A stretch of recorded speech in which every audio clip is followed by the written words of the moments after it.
4 main saws that I use. Everything starts off with a saw just like your grandpa's. Cool. Big saw takes away all the big blocks of wood. We call that blocking. Okay. This one's just a little bit smaller, a little bit lighter, and a little more maneuverable. And again, still just a blocking saw, taking off big chunks. After that, we get into the first carving saw. And I call it a carving saw because of the bar that's on it. This is a 1/4 tip carving bar. You see where it kind of comes to a little point, and it runs a really thin chain. Okay. So when I get to this one, shaping starts to begin. Okay. And this one is the money maker. This is the real detail saw. This has a dime tip carving bar. Wow. Cool. And this is Yeah. where all the feathers come from, and all the real details come from this saw. And really 99.9% of the wood is taken off with a chainsaw. Yeah. I do use a couple other things. Okay. Gonna need one of these. This thing is a lifesaver. I love it. So does it blow away the sawdust? Yeah. Okay. Yeah. Okay. Keeps everything clean so you Yeah. can see what you're doing. Yeah. Yeah. Okay. And Okay. over here, I got a couple other things that I use. A 4-inch grinder to smooth some stuff out. This is a die grinder. You can see that rough bit that it's got. Yeah. That chews away wood really good. Okay. Everybody might have one of these. A Dremel. Dremel tool. Okay. Yep. Yeah. I use this for really small stuff like cutting out talons or around eyes. Yeah. And interesting, I guess, Dremel makes hundreds and hundreds of different shaped and sized bits, but this is really the only one I ever use. Oh, okay. Favorite.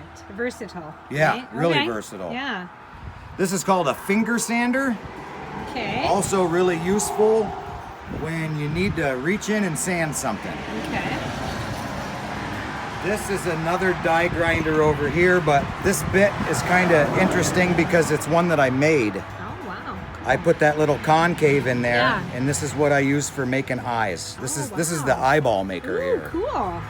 That is super cool. A very custom tool. Yep, Yeah. custom tools. Here's and a Awesome. couple other custom tools. This is a toilet brush, Wow. Okay. and I put it in a drill, and that's what burns or brushes all the burn off Okay. because everything gets burned, Okay. and it scrubs all the char off really nice. Something else that I made, something I use every day. It's called a flap sander. Okay. And it's just little strips of belt sander paper, and you layer them and kind of split them on the end, and this sands contoured stuff. Okay. Cool. Yeah, really useful. Yeah. Like I say, everything gets burned, Okay. so I use Yeah. a reed burner torch, Okay. Yeah. and this thing is serious. All right. I used to use one of those little green propane Oh, tanks. yeah, right, This yeah. thing makes a That big is difference. a big one. Yeah.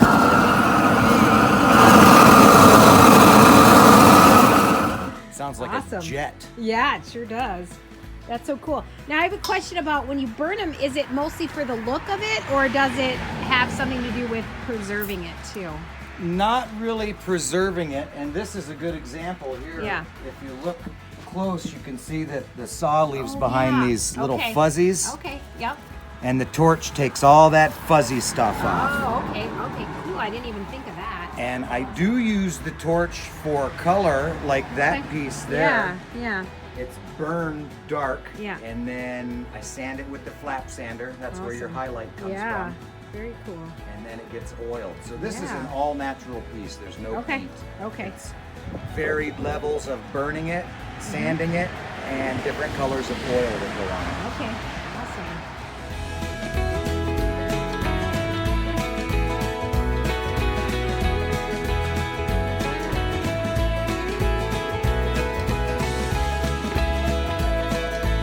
My paint box, and if you're an artist, you're allowed to be messy. Don't forget that. It looks great. Yeah. Yep. I gotta dig through here and find what I Yeah. need, but I like acrylic paint. Yeah. Do you sometimes spray the bigger areas then too, or is it mostly brushed on? A lot of it is base coat spray paint. Okay. I will mix different colors of spray paint to get a base coat. Oh, cool. And then a lot of times I'll paint details on with acrylics or dry brush stuff on with acrylics. Okay. And dry brush is a really cool effect that Yeah. takes carvings to, really takes them to a different level. Yeah. If you're going for the full paint job. Very cool. But a lot of the times it will start out with a complete coat of some color of spray paint, maybe a couple different colors of spray paint. And like it primes it. Yeah.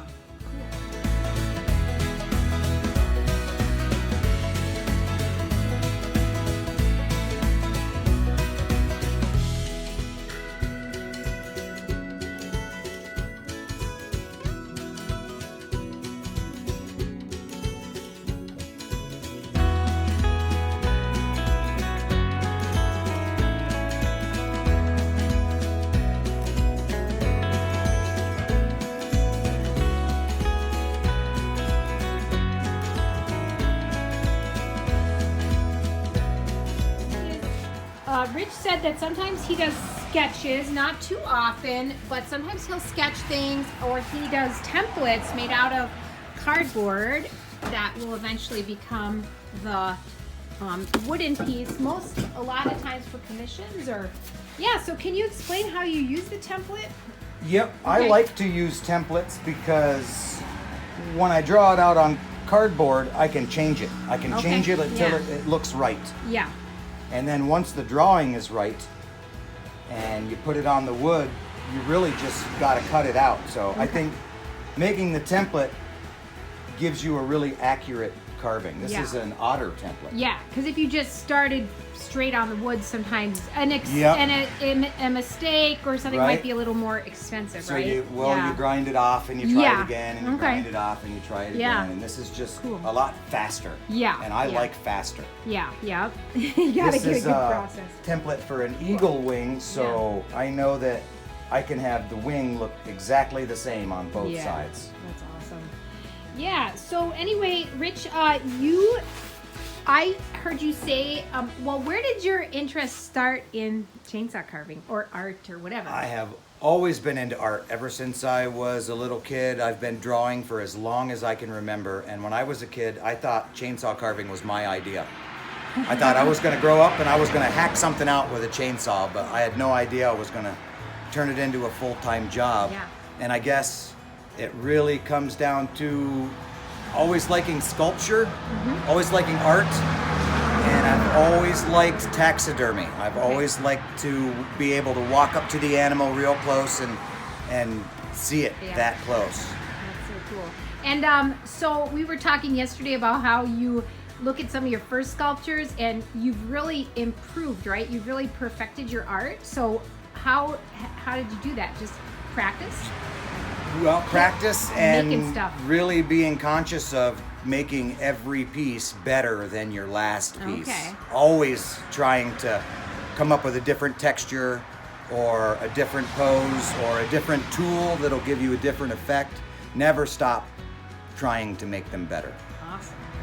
That's very cool. So what would you say your favorite part of the process is? Like, do you like the carving, the painting, do you have a favorite part? It's definitely the carving part. Okay. I think my favorite part of the carving is when I start moving on to the littler saws. Okay, yeah. When I get all the big chunks off and I can start to really see what I'm going for and then bringing it out. That's my favorite part. When it comes to burning it and sanding it and oiling it and painting it, that's not fun to me. Yeah, okay, cool. Very cool. And you also have carved other things like ice.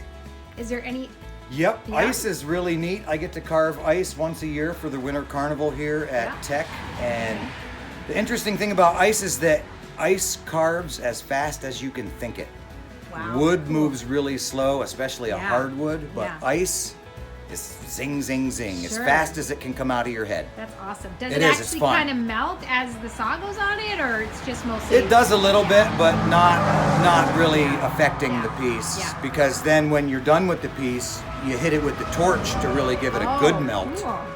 And that takes away the little saw texture Yeah. that might be left behind, and it sort of glosses the whole Yeah. thing over.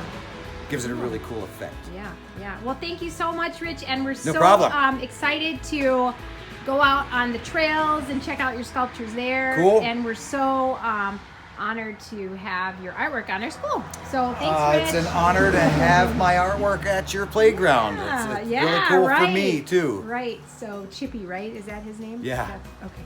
Cool. All right. Thanks, Rich. Bye.